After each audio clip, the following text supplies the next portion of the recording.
Welcome to my show, simply entitled Women Influencers. I am Veronica Malolas, CCIM, founder and CEO of Capstack Commercial, a commercial real estate company serving the greater Orlando area. Today's guest is Cindy Carrillo, an author and life coach who, as a highly successful entrepreneur, exited from her national business and created her now coaching company called Finding Your Next, spelled NXT. This is definitely one of my favorite episodes. Please don't forget to hit that thumbs up button and subscribe below. I welcome your comments and please share with someone who can benefit from this podcast. Well, hi, Cindy. How are you today? I am fabulous. How are you?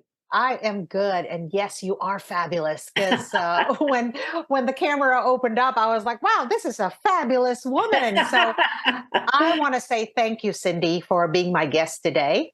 Oh, it's And my if you don't pleasure. mind, I just want to jump right in. And Sure. so, Cindy, I wanted to ask you about your story, how you grew up in your environment and how you got to where you are today. So I can't wait to hear it. Absolutely. Thank you. I appreciate it. I was raised by amazing parents. I know that's not something usually people start off with. A great childhood, amazing parents who basically told me from a very early age that I could probably do anything I set my mind to do. Now, I will tell Fantastic. you, I didn't believe them for a very long time, and I didn't really rise for most of my youth and my early adulthood. I would say that most people considered me to be quite average. And I think I lived up to that.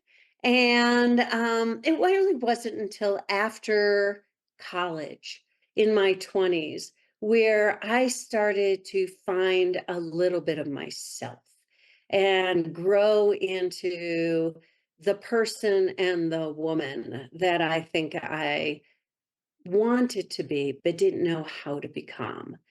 And I was given an opportunity by my parents to start a business together with them. My dad had changed careers, and he and my mother moved to Colorado, left me when I was at college at Michigan State in East Lansing, Michigan.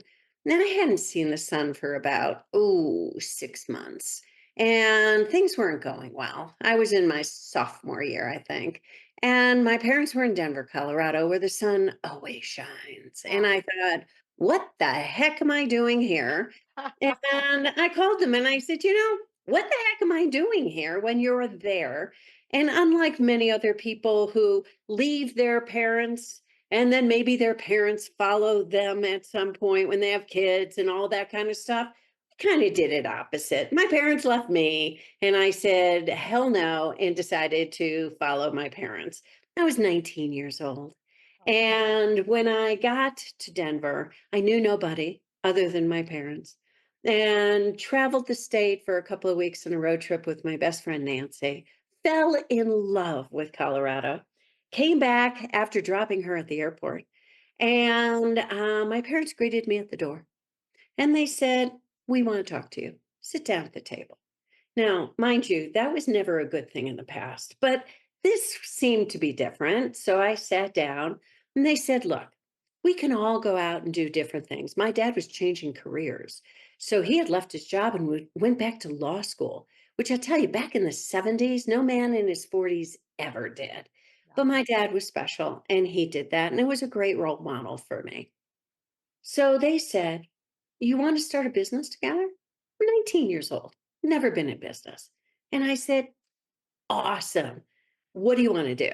And they said, what do you want to do? Oh, how amazing is that? Oh my Amazing. goodness. You weren't kidding when you said you had great parents. I I had mean, great wow. parents. They were Yeah. amazing. And so my last job was doing what they called at the time plant parties, where it was kind of like built on the Tupperware party kind of Mhm. scenario where you bring products into a home, you give some educational background, and then you sell as much of the product so you don't have to schlep it home. We did that with house plants. It was Oh, plant parties. And so that was my education before that and my job. And I said to my folks, we could do plant parties. And they said, oh, tell us more about that.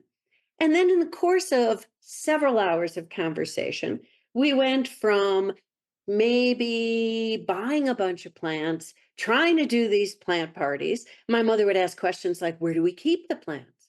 And I'm like, "Maybe in the living room." And she said, "Oh, no, no, no. They're too dirty. We have to water them." So then let's get a warehouse. Well, if we're going to get a warehouse, why don't we get a storefront? If we're going to get a storefront, why don't we open it up?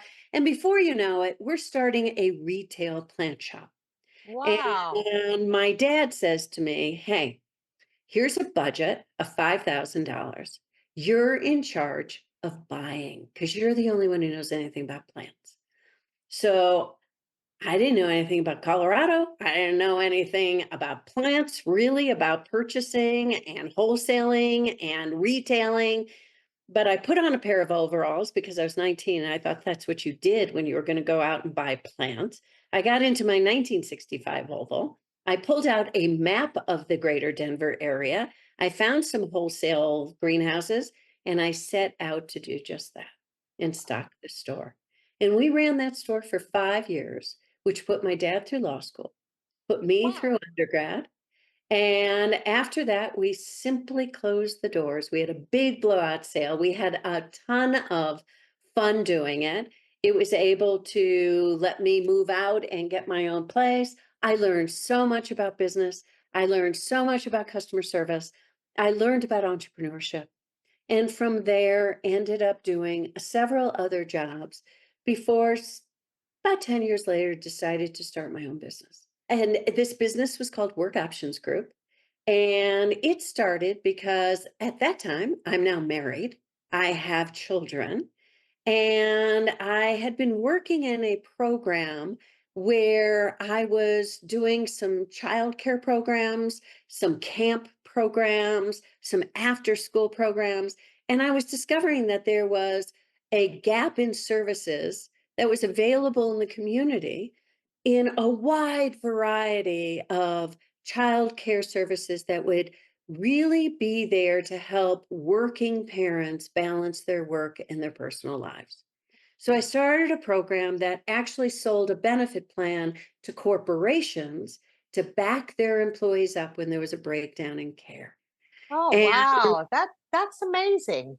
it was Amazing. very cool. And I had the Yeah. same need.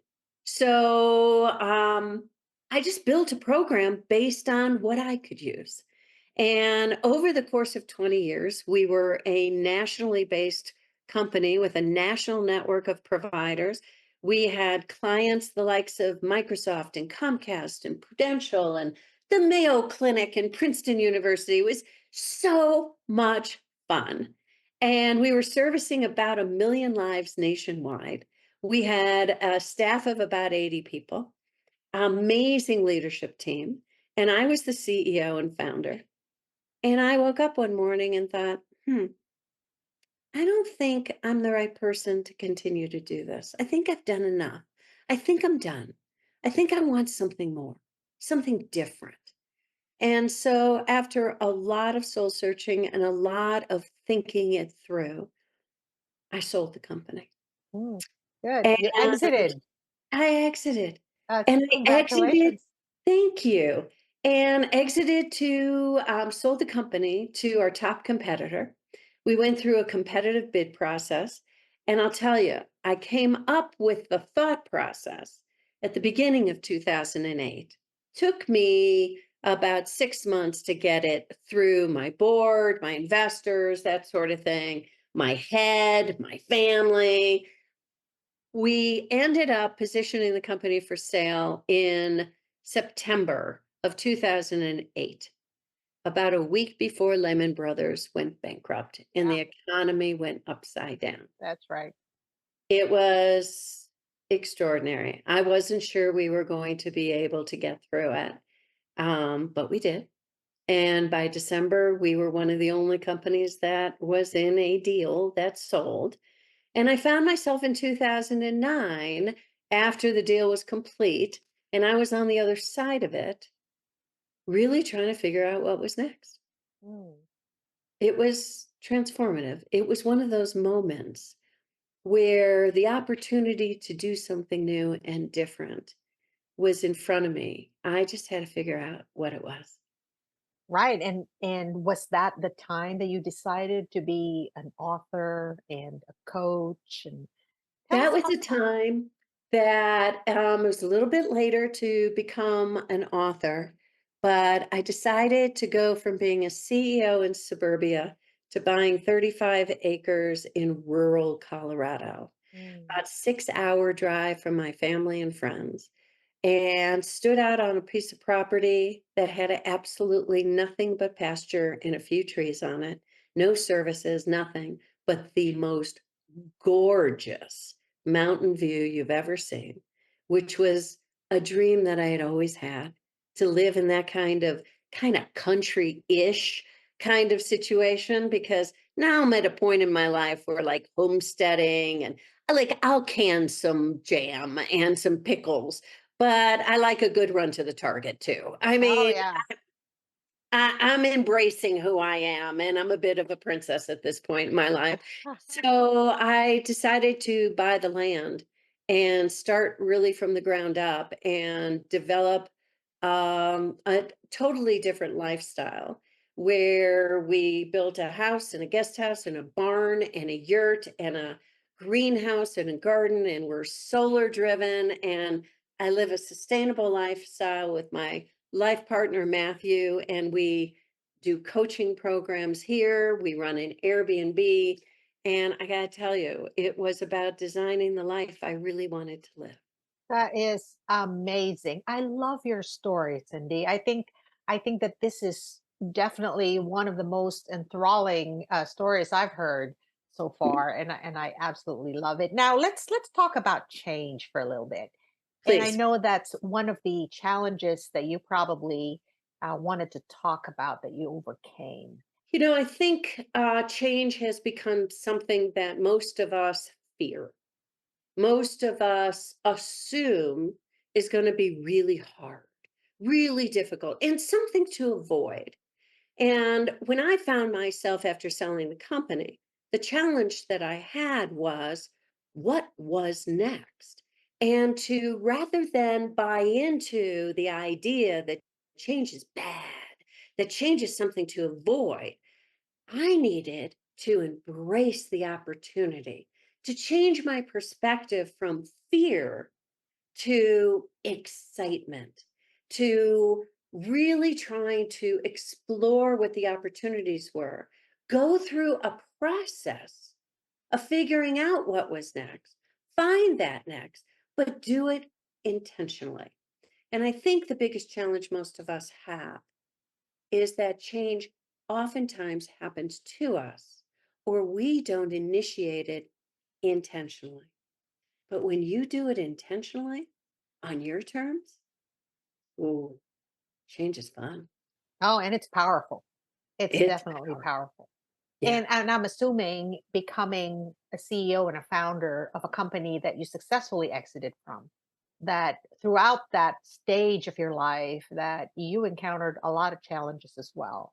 But I love that you talk about change and how you need to be intentional when it comes to a pivot point in your life. definitely. So I love that. Now let's talk about influence for a little bit. Sure. So, if there was one moment that you're most proud of that you influenced the outcome as far as positive outcome, what would that be? I gotta tell you, there's probably a lot in there. I think one of the most important and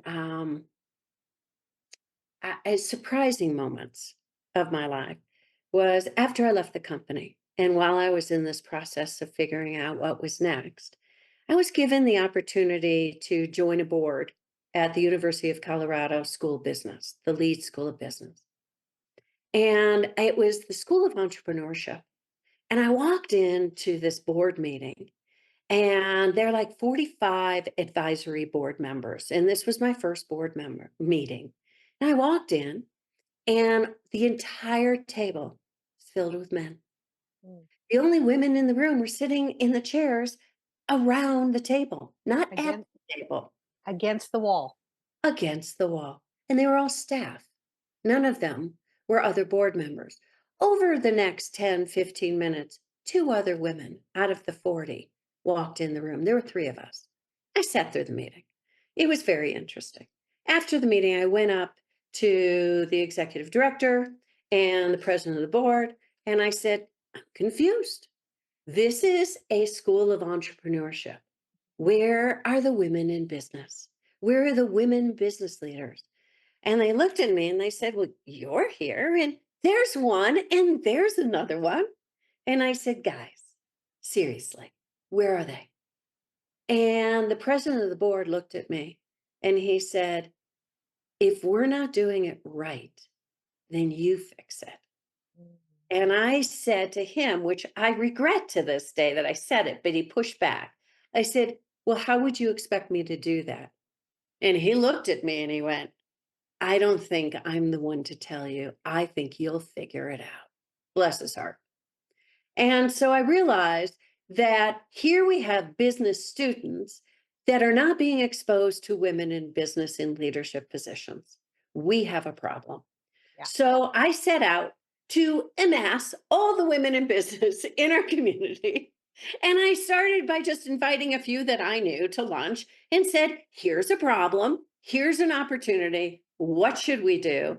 And we ended up creating a group called the Women's Council that put women in mentoring roles for business students, that ended up placing women on all the boards for all the schools within the business school, and ended up developing an annual conference called Women Inspiring Leadership Development, the Wild Summit. Oh, And I love we would it. have 5, 6, 700 women in business and students in that room. And I got to tell you, I feel like that was influence. I think that Oh, was, for sure. Oh my yeah, gosh. My heart is just so big right now listening to you speak about advocating for other women, especially women entrepreneurs. And it's not just to open a space or a door or pull a chair for just any woman. And I'm sure they're all talented and deserving.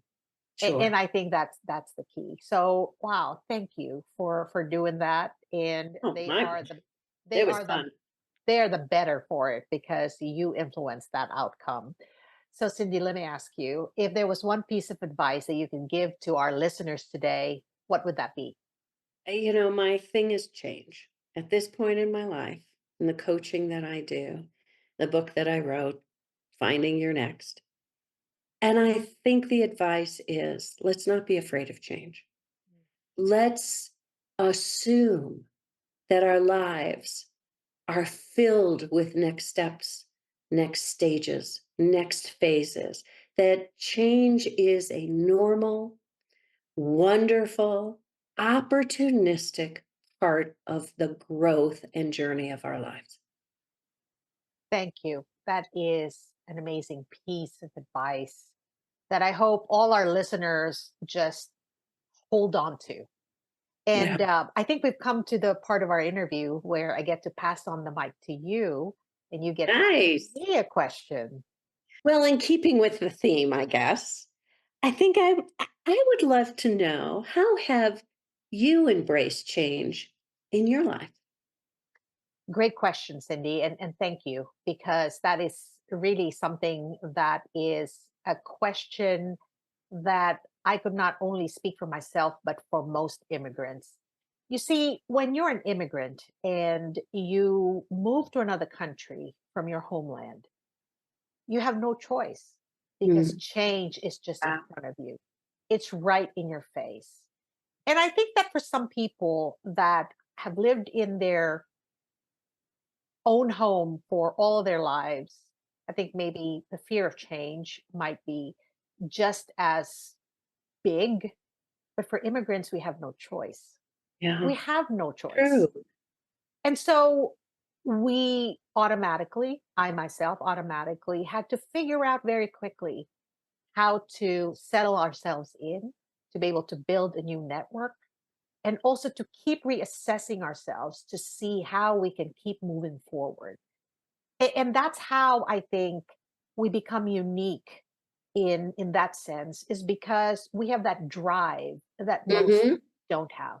Yeah. And so I appreciate that question a lot because that actually points to the uniqueness of people like me who are Yeah. immigrants in this country and also immigrants to other countries. Sure. There is that change that you have no choice but to do something, right? About intentionally, because you keep reassessing, you keep thinking to yourself, how am I going to move forward? You keep thinking to yourself, how am I going to meet the next person that's going to make a difference in my life? Yep. And that and so I really want to thank you, Cindy, for being here today and for sharing your story. I think your story is just so wonderful. So before we go, I wanted to ask you, how do people find you, and talk a little bit about how do people who are interested, how do they connect with you? Thank you. I like to keep things pretty simple. So everything about finding me is about finding your next. And finding your next, I'm going to hold up my book, is NXT. And I did this on purpose so that it stands out because I think when we're finding our next, it's a change. It's about moving forward, as you just said. So my website is findingyournextnxt.com. My book is findingyournext.com. I just finished recording the audiobook. I just wrote the workbook for the book, and both of those will be out in August. So there's an ebook and a paperback book, and now those two editions. And my coaching contact information is on my website. So thank you for the opportunity to share that information with your audience. And thank you for being here today. I'm sure that this was one of the most inspiring episodes in our podcast. So I wish you all the best, and I'm going to go ahead and look for your book. And you have inspired me today. So thank you again. Thank you for having me. I appreciate it.